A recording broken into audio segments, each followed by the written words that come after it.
And we're back! Welcome to the Prodigals Podcast, where we discuss all kinds of topics relating to faith and culture. We discuss topics not normally preached on the pulpit or talked about during Bible studies. That is why we are here for you. It is our hope and our goal that through these discussions, people will be inspired to talk about issues that Christians go through in their daily walk with God. So without further ado, let's get to our discussion. The other thing that I wanted to talk to you about, and it's, I guess, the more serious thing. Yeah. So you're from Hong Kong, right? Yes. And I believe it was, 2017 or 2018? You mean the big protests came in terms of, I think the citizens of Hong Kong. The really first one we can trace back to 2014, but the serious the conflict between the government and the citizen there, I think it started from 2019. So 2019. Since I just finished my study back to Hong Kong. Yeah. So when I was in Hong Kong, I arrived in the airport. Like people is protesting in the airport. They're sitting there, but they just keep silent, sitting there, and showing what they asked for peacefully. Yeah. So yeah, that was this that. That's it started from 2019. Yeah. Oh, okay. 2019. And like, just to give a background, all I know is that, I think it was, so Hong Kong is, officially it says like SAR, right? Yeah. I think that's Hong Kong SAR, which means Special Administrative Region. Yeah. Right? Yeah. Because I'm not sure. I'm just, from what I can remember. And from what I can remember, it was that city or that region was loaned to the British by the Chinese government. Yeah. Right? And then when was it given back? It's 1997. So it's around Britain gave it back to China. the Chinese government. And ever since then, there's been sort of a underlying conflict. Yeah. Right? Between I guess like citizens or even some politicians. Yeah. Because they're afraid of what, mainland how they will influence, that region. Yeah, and it's interesting how I was speaking to I was getting acupuncture from a lady from Taiwan, and she seemed like she was against the protest. Against the protest, okay. The protest, in Hong and Kong? like she's Taiwanese, right? And then it's sort of interesting too because Taiwan has also some conflicts with mainland. Yeah, but because Taiwan has also have two sides, yeah. So it seems like she was on the side of the blue side and the Chinese green government. Side. They said the blue and green. Yeah. So what was tell me tell me your experience with, I guess, what was happening in Hong Kong. So in Hong Kong, they said about let me think about how does it start. It's actually it's kind of how it started is kind of related to that how to call that Hong Kong couples. They went to Taiwan, and then the like the young couple is like they are not married. They are boyfriend and girlfriend. They went to Taiwan. Then the how to call it, the guy he killed Yeah. his girlfriend. What? So then From Hong Kong. then he went back to Hong Kong. Wow. Then so the problem is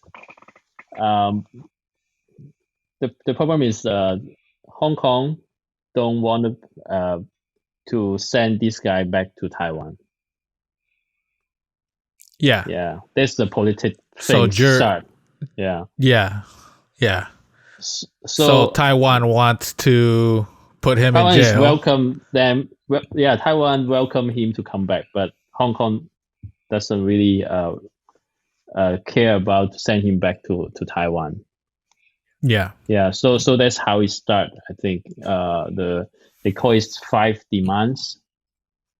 Yeah. Yeah, have you 5 demands. Yeah, have you heard that? Yeah, so the 5 demands. The first demand is about one full withdrawal of the extradition bill. It means Yeah. they will allow the courts in other places like such China and Taiwan to ask a criminal to hand over back the people. Yeah, in the legal system. Mhm. Yeah, this is the first demand. Then the second is a commission of inquiry into alleged police brutality. Yeah. So the third one is rechecking the classification of protesters as rioters, because they are protesting but not try to make chaos. Yeah. They just So these are the 5 demands of the protesters. Yeah. So but the Hong Kong government is very like strict to stand firm, not want to have a conversation with the protester. And then they kind of use the China ways to treat the protester. So like usually before in Hong Kong they are allowed to do the protest. Yeah. And the police will not give them, like they will not use the physical like punishing to them. But since like they see the protester doesn't want to like how to call that, like, so the protester very insists. Yeah. So they don't want to back down. Yeah, they don't want to back down. So they want beat them up. Yeah, the police want to beat them up, and it's the like in my life is the very first time to see like how to call it, the gas the how to call that tear gas. Yeah, the tear gas was shot by the police. Yeah. Was shot by the protester. They don't have like anything. They don't have any weapon in their hand. So that's why we think that the police have like overused their power to treat the protester. Yeah. So right now they make another law. It's called national security law. So it's not only about protesting. It's like when you speak something they thought about, it will be danger. You can be put to jail. Yeah, they will think about, oh, what you say is you're going to separate the people, like from the government. So they can even on the Facebook or like public social media, or even you speak on the public. Yeah, or you send message. Yeah, in a group chat. So those are evident to let them to put you in the jail.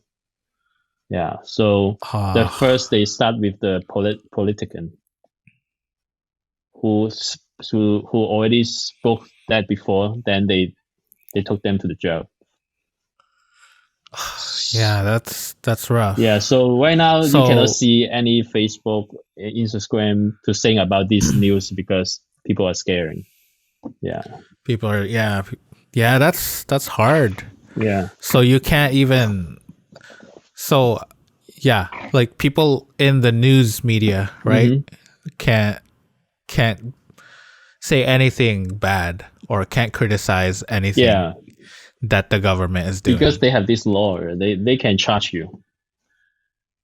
But the Yeah. law, like, how do you like uh how do you identify, like, uh what did you speak is against the law?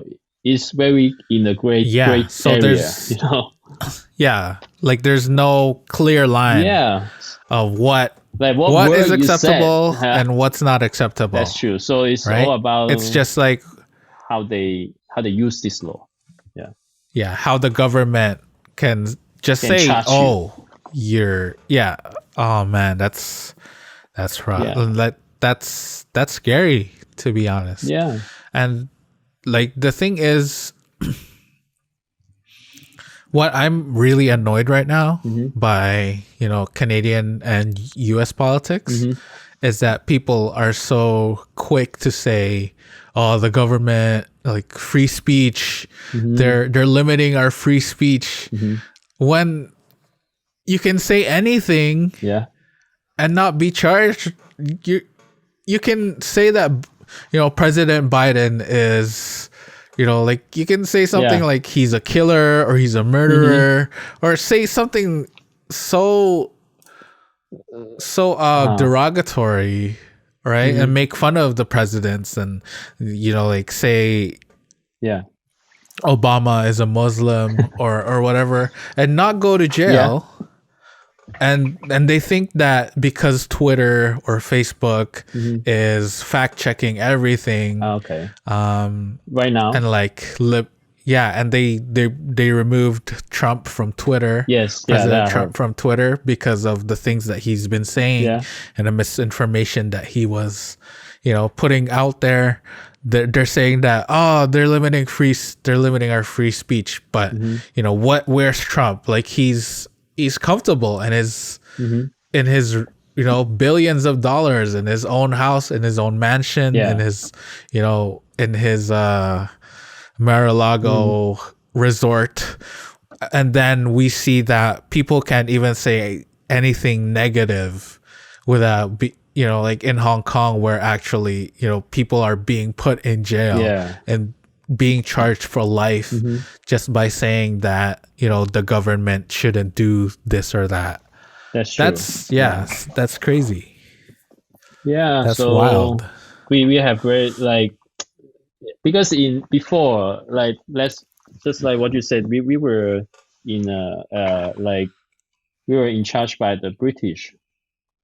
So during that time, we Yeah. can speak anything to like, we can say any bad things to the officer, like to the Yeah. head of Hong Kong. You will not get charged. Yeah. So when Yeah. we like experience that difference, it's kind of like we have to adapt it, and we will feel that, oh, our freedom is being taken out. Yeah. Yeah. So that's why Hong Kong people is hard to adapt this situation. Yeah. Yeah, I can imagine, because you had that freedom Before, right? like before, and then Mm-hmm. um now they're slowly Taking out. Yeah. creeping in, yeah, taking it out. Yeah. And like for those who experienced it, it's got to be hard Mm-hmm. to now not be able to say Yeah. anything. It's like you have to be careful what you speak. Yeah, it's like that. Yeah. Um Mm-hmm.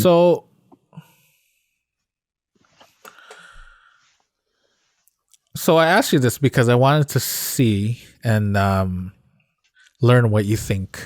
So why should Christians be concerned with what's happening in Hong Kong? Christian, Like right? the protests and in like mainland You China. mean a Christian in Hong Kong or all over the world? Christians all over the world, I guess.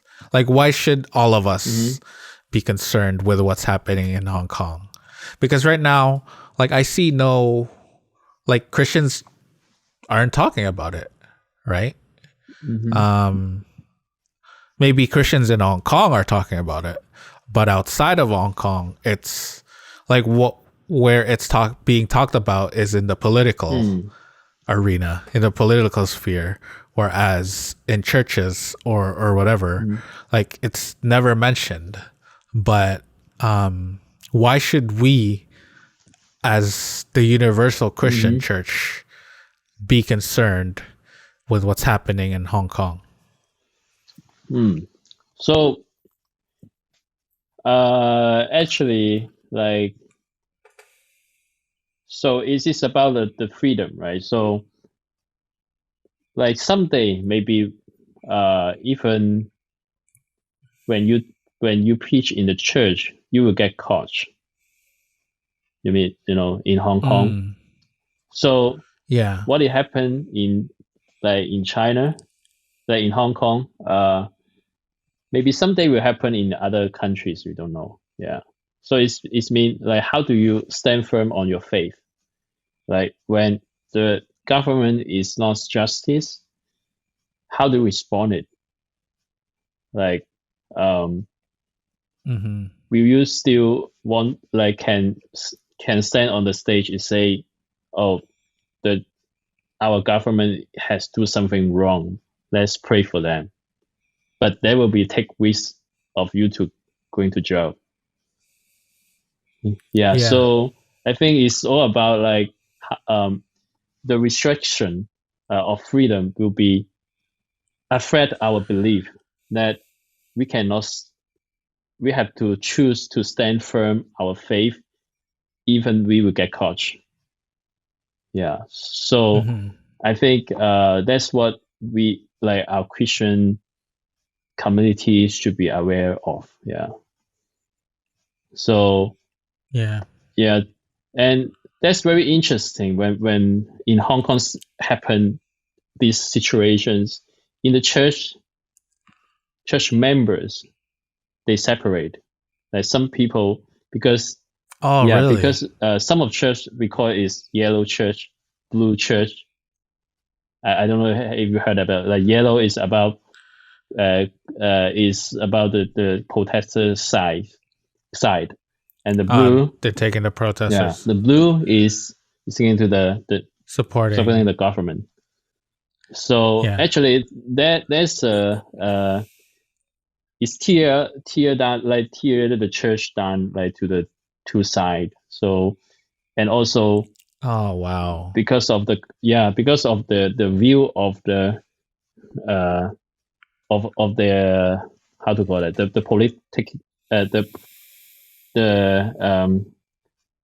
how to call it, the political view of them. So they choose to different churches, or they left the church or join another church. So that's not only about the political, it's also affect your daily life or your church life. So one of the things I think is, as a Christian, we should see what is our citizenship. Like, we are citizenship of God's kingdom, but not the kingdom, not the country here. So if we have this point of view, I think we have to keep our eyes on the God's kingdom. Yeah, if not, we will, because I can say that even I don't like the government in China, but I will see even there's no exactly right or exactly wrong in both sides.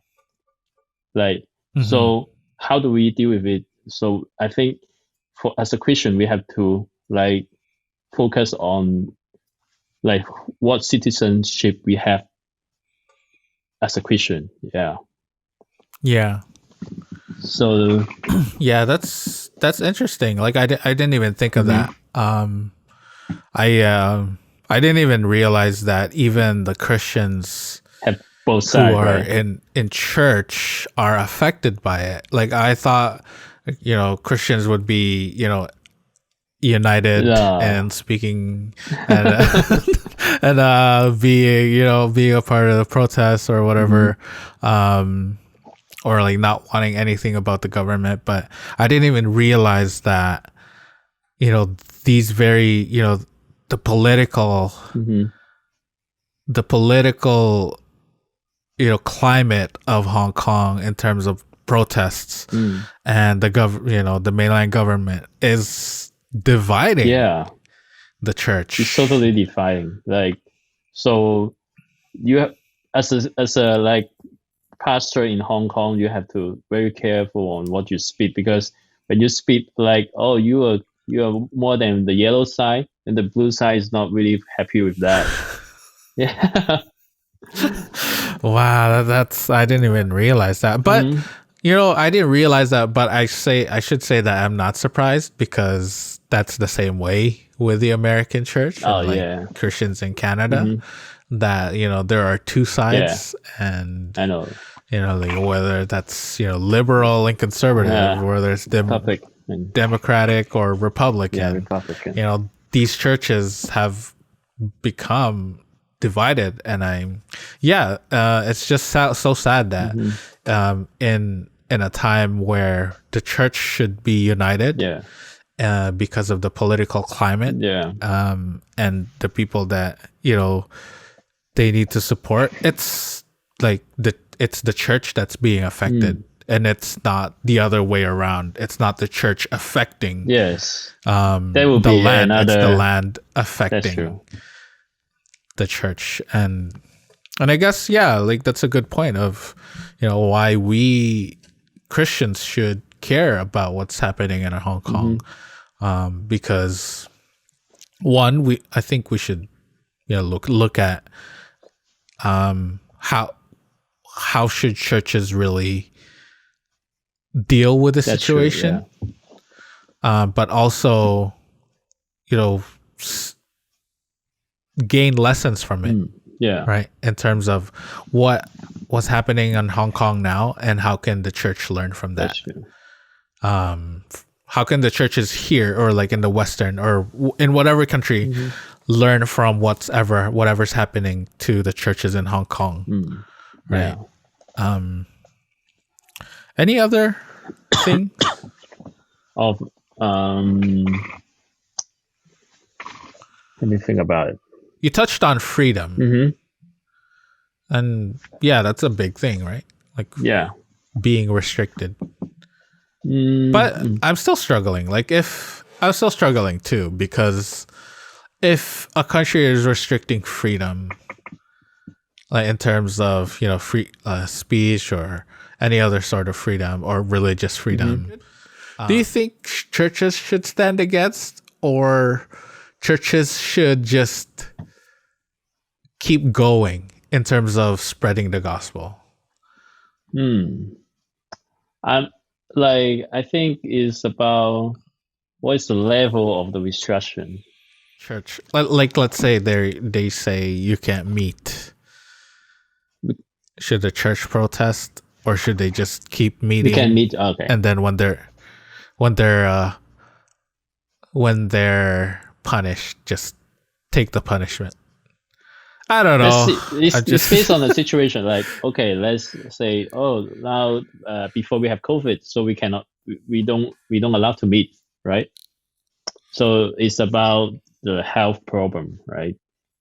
But if it's say, you don't allow to meet because we don't allow you to spread the gospel, or we don't let people to believe of Jesus Christ or Trinity or something. Then the problem will affect what you believe. So that I think at that time we can either like against it, or maybe we just keep doing it until we get caught. Yeah. I think as a Christian, sometimes we cannot, we know that like, how to go that, we might be, get persecution. Yeah, but are we ready for that? Like, or, oh no, the society have to give me space for that, or give me freedom to do that, or if the rejection came, but I should keep doing it, but I should not against it, but I keep doing what the Bible said, even I get caught.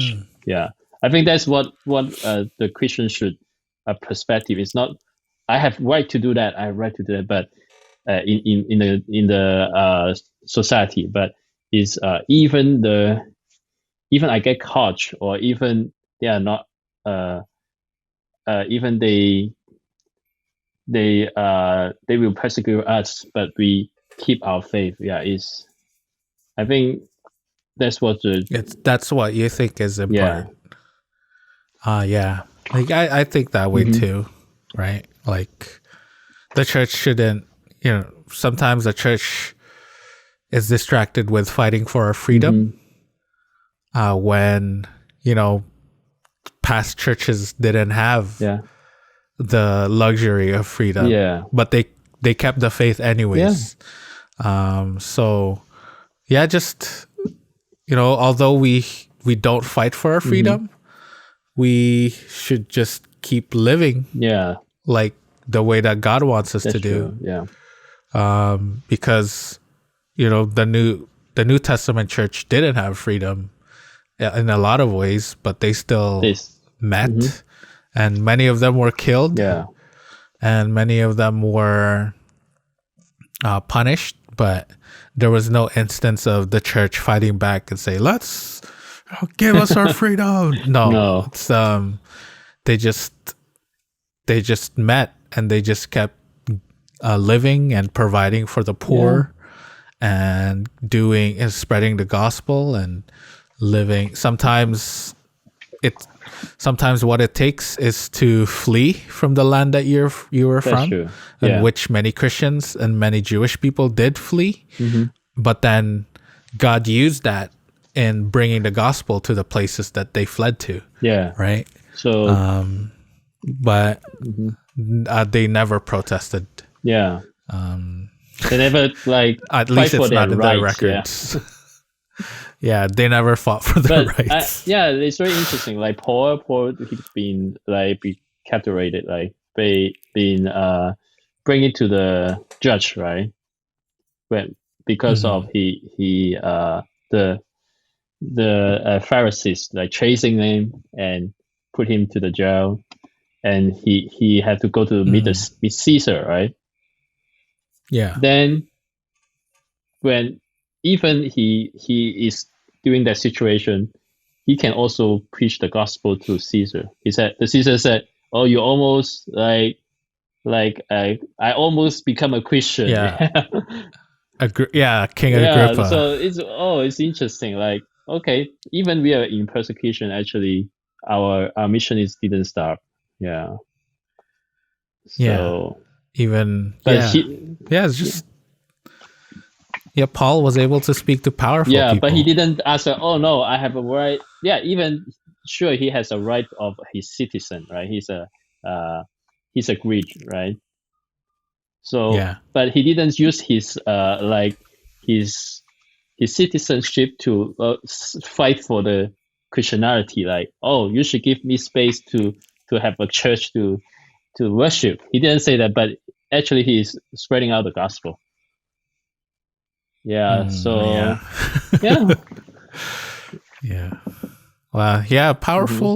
powerful lessons we can learn just by reading the Bible, the way that God wants us to read it. Any more things, like reasons why Christians should be concerned for the Hong Kong and China? So about the separation, is I think sometimes Christianity sometimes it's not like persecution. It's not really like what we think. We have to, like, somebody should betray you, or like or they will punish you. But sometimes it's like they make confusion. Like they it's very interesting when Christian facing the persecution, like punishment, their faith is very strong. Yeah. But when some messages, some other rumors came here, it make people confused and arguing in the church. Yeah. So I think we should be aware of like what the message we receive. Yeah, from especially right now in social media, it's very easy to like bring people to other sides. Maybe with fake news. Yeah, right? then maybe we cannot, like, we living in this like situation. We cannot really can have a clear vision for that. Yeah. So I think for the Christianity of over the web, how do we see things? We have to back to the Bible. Like how do we use the like the point of view in the Bible to see the world? Yeah, because fake news or even it's not fake news. The news is very like easy to make us very emotional. So when we do we emotional to seeing things or make decision or speaking, will be something like it's not really. Yeah, it will make you confused. Yeah. So I think it's very important as a like Christian in all over the world. We have to, when we see the news or when we see everything from others, like from the social media or from the news, we have to have a clear mind. Yeah. To like from we have to view it from the point of view of the Bible. Yeah. Yeah, that's a really good point. In what you're saying, and I just want to add to that too. Don't just say it's biblical, but also, but even more so Christ-like. Yeah, that's true. Right. So like you can be biblical and support the wrong things because of the way that you've wrongly interpreted the Bible, right? Like, where we come from, the school that we come from, they preach that vegetarianism is biblical, right? But plant-based, I don't believe creation, but yeah, but like, but where does that lead to? That leads to judgmentalism in terms of you might see vegetarianism as biblical, but you've let that lead you to people. A mentality to criticize people who are not vegetarians. But what's Christ like? There's the biblical point of view, but then the Christ-like point of view, where you take what's given to you. And you act like, you ask God, like, how can I act like Jesus in this moment? And you look at the examples of Jesus. Jesus was nothing but love to the people that needed him. But even in saying that, he the way that he loved people sometimes was to be mad at them, right? But it still came from a heart of love. So yeah, it's great what you said in terms of when there's information that's presented to us. First, we learn the truth, and once we got to the bottom of the truth, then ask God how we should act in light of that truth. So sometimes we are in prayer, like some prayer will be like that, like, oh, may you like punish the men who Oh, are really? doing wrong things, like so. So Wow. yeah, sometimes kind of our prayer is not really like Christ-like, I can say, like because when we see things, Mm. yeah, even like right now we have we see the war between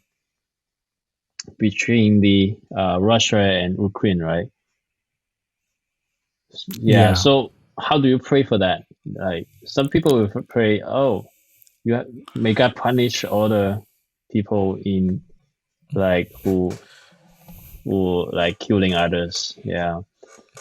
So yeah, I have I'm adopt about like punishing people by prayer, but yeah, so it's very important that like what will Jesus will pray for them.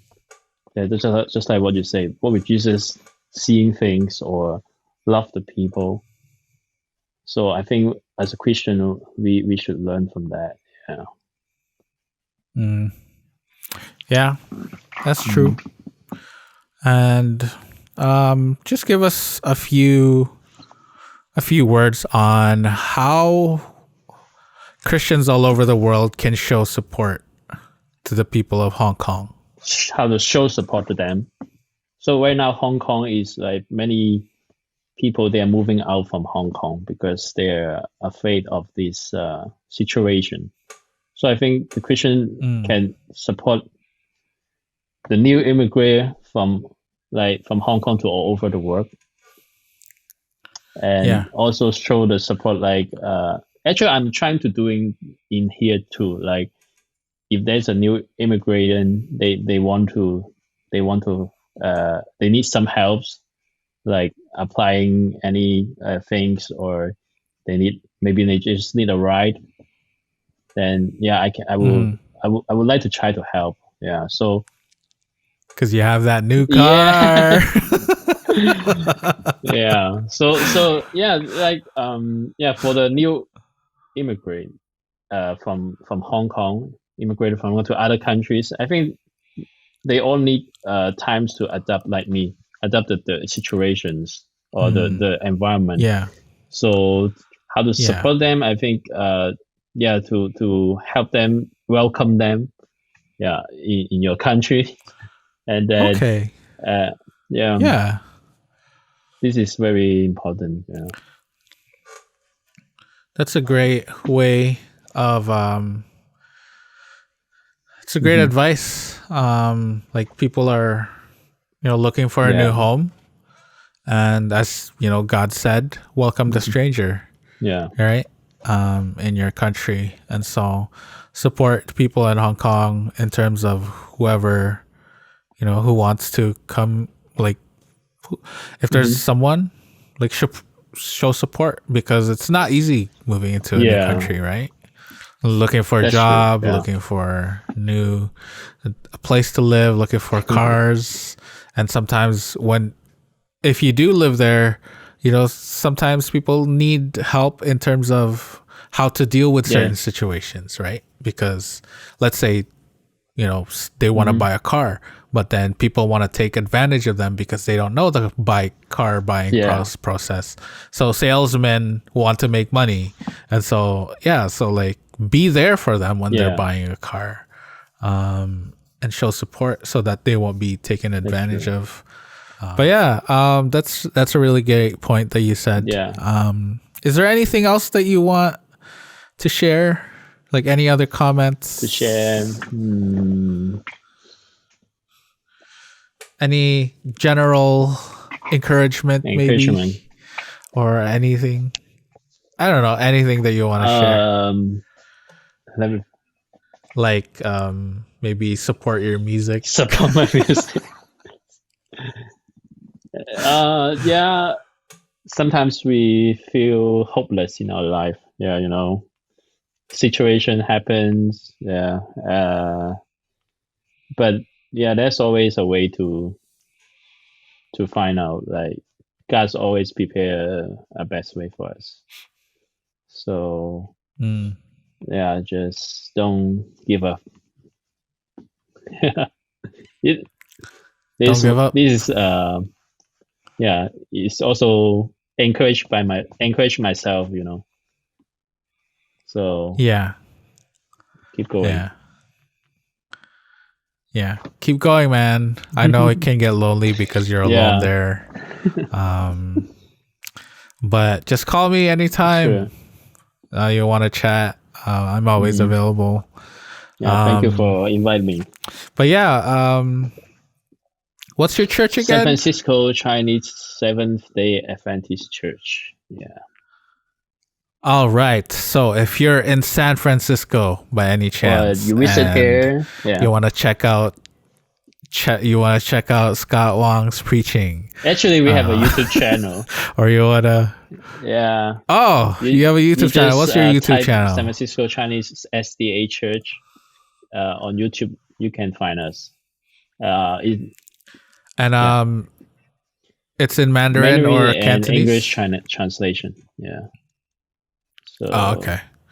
All right. If you want some refreshment, some religious encouragement and uplifting in your life, visit Scott's church's YouTube channel. Just search what is it again? San Francisco SDA Chinese SDA Church on YouTube. So hopefully you'll go on and support their channel and that you'll like and subscribe and follow them, and that you'll be encouraged spiritually.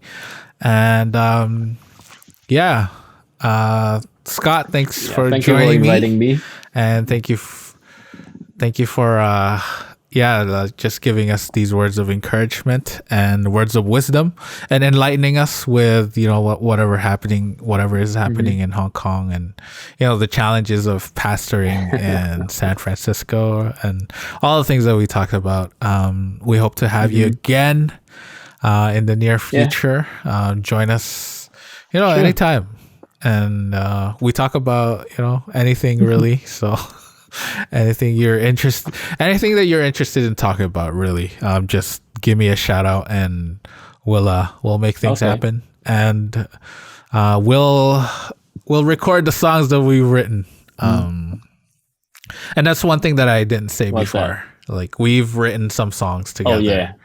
Right? And we still have to record them.